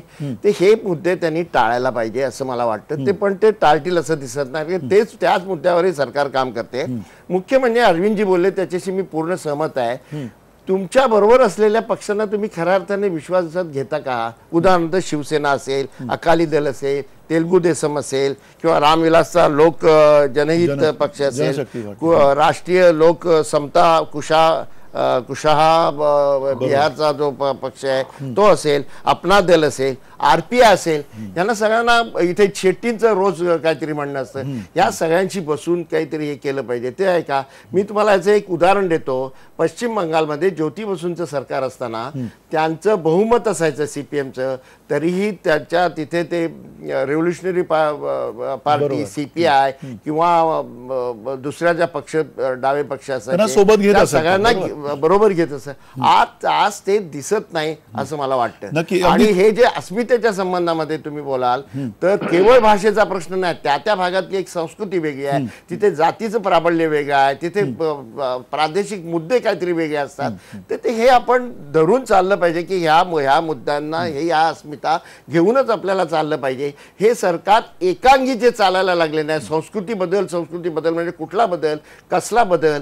तुम्हाला सगळ्यांना घेऊन जायचं. जी बाबासाहेबांनी घटना केलेली आहे त्या घटनेला घेऊन जायचं की नाही, हा खरा मुद्दा आहे. आणि ते तुम्ही घेऊन गेला तरच खरा हा देश एक राहील, हे सुद्धा या संबंधामध्ये लक्षात घेतलं पाहिजे. नक्की. अगदी थोडक्यात गोपाळ शेट्टी, येणाऱ्या 3 वर्षात तुम्हाला आव्हानं स्वतः प्रामाणिकपणे कुठली कबूल करावीशी वाटतात की ही आव्हानं? मला फक्त एकाच अयोध्येच्या विषयावर वेगळं सांगायचं. आपण त्याच्यावरती पुन्हा वेगळा डिबेट सुरू होईल. अरविंदजी, मला माहिती आहे तुम्ही काय बोलणार, वेगळा डिबेट सुरू होईल आणि वेळ तेवढा नाही. येणाऱ्या 3 वर्षामध्ये ज्या पद्धतीने 2 वर्षामध्ये काम झालेलं आहे त्यापेक्षा चांगलं काम येणाऱ्या 3 वर्षामध्ये होईल. हुसेन दलवाईजी, हा बोला गोपाळजी. हुसेन दलवाजींनी जे सांगितलं, सर्व देशातल्या लोकांना सोबत घेऊन पुढची वाटचाल केली पाहिजे, त्यांच्या मताचं मी समज आहे. आणि त्यांचा हा मत आसाममधल्या लोकांना पटल्यामुळे ज्या राज्यामध्ये 30% मुस्लिम लोक असतानाही भारतीय जनता पक्षात तिकडे सरकार आलेलं आहे, हे गोष्ट हुसेन दलवाजी विसरलेत.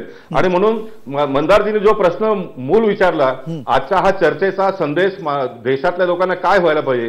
तुम्ही एक प्रश्न विचारला, लोकसभेमध्ये काम अरविंद सावंतांनी सांगितलं ठरलेल्यापेक्षा जास्त काम लोकसभेमध्ये झालेलं आहे, राज्यसभेमध्ये झालेलं नाही, कारण तिकडे काम करणाऱ्यांची संख्या कमी आणि मस्ती करणाऱ्यांची संख्या जास्त आहे.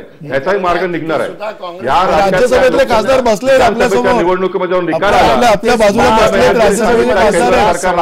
आणला पाहिजे. जयललितांनी सांगितलं आम्ही त्यांना सपोर्ट करू, आणि म्हणून त्यांच्या सत्ताधारी पक्षाची ती जबाबदारी असते. निर्णय घेतलेला नाहीये. हा निवडणूक विधानसभेचा झाल्या असल्यामुळे येणाऱ्या काळामध्ये केंद्र सरकारला तामिळनाडूचे सरकार, ममता बॅनर्जी हे सपोर्ट करतील आणि काँग्रेसची जी परिस्थिती झाल्यामुळे तेही आता माघारपणा घेऊन जीएसटीला सपोर्ट करतील. आणि म्हणून उरलेल्या 3 वर्षांमध्ये या सपोर्ट करण्यासंबंधात आम्ही आधीच म्हणालो नक्कीच मिळतील. अधिग्रहणाच्या संबंधात शिवसेना बोलते ना, आम्ही बोलतो ते एकच आहे, हे लक्षात घ्या. तुम्ही राज्यसभेमध्ये सुद्धा आम्ही सर्व तऱ्हेची मदत करायला तयार आहोत, पण कुठेतरी लवचिक भूमिका केंद्राने घेतली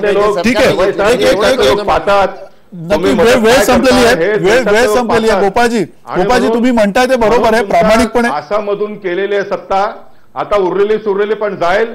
तुम्ही ताबडतोब जीएसटीला सपोर्ट करायला सांगा सोनियाजीनं, तर काहीतरी 40 जे आहे ते ठीक आहे, ते सहकार्य करायला तयार आहेत. त्यांचे काही म्हणणं आहेत, त्या म्हणणं ऐकायलाही काही हरकत नाहीये. गोपाळजी तुमचा मुद्दा पोहोचलेला आहे. 2 वर्षाची वाटचाल झालेली आहे केंद्र सरकारची, आणि या 2 वर्षामध्ये बरंच काही झालंय. पुलाकरून खूप सारं पाणी वाहून गेलेलं आहे, कारवा निघालेला आहे.